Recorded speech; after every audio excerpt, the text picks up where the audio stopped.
All right, so the next resilience approach we're going to talk about is the 3 Ps. This is predict, practice, and plan B. This is a really cool approach to help people get a picture memory for what might happen in the future. I also use it for myself. Before I'm going to go into a stressful situation, I'll run through the 3 Ps because it helps me get a sense of felt safety. Remember, Mary said that pictures have a passport. Our fear center understands the world through emotions, and our thinking brain understands the world through language. But both the fear center and the thinking brain understand pictures. So with predict, practice, and plan B, what we're doing is we're getting a picture memory in our thinking brain for what might happen in the future. That way, when your fear center is triggered, you actually have a higher probability of overriding that fear center and staying safe. So with predict, what you're doing is you're asking someone, what do you want to happen? Right? We're talking about what is our ideal situation. Then we're going to practice with that person exactly what we want to happen when we're in a new situation. And we're going to go through all of our 5 senses. What are we going to smell when we get there? Who are we going to see? Who are the other people we're going to talk to? Maybe we'll actually practice some of those conversations.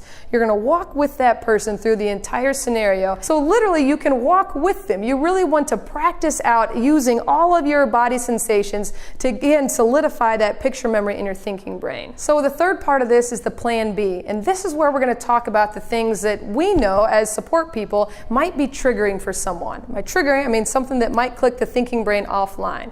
Worst case scenario, what might happen and how can we help one another stay safe in that situation?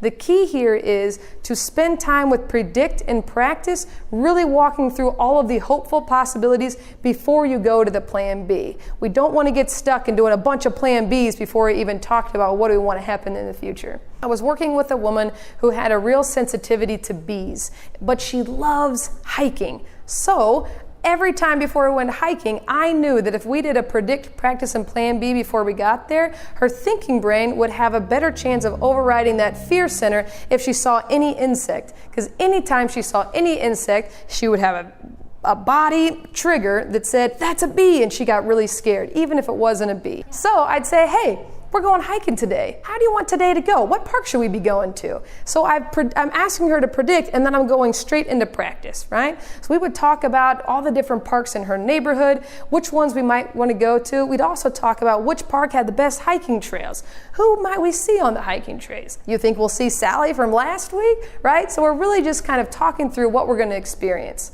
After we spend some time there, I always ask, so how can I help you feel safe if we see a bee out here? The key here is, even if I know we're not going to see bees because it's the dead of winter, right? That's my rational brain thinking. Trauma affects the part of the brain that's able to discern between what is a real fear and what is a perceived threat. So what we're doing is having that conversation. We're helping people get a felt sense of safety so they can calm their fear center, get their thinking brain online, and do the things that they are passionate about and stay safe.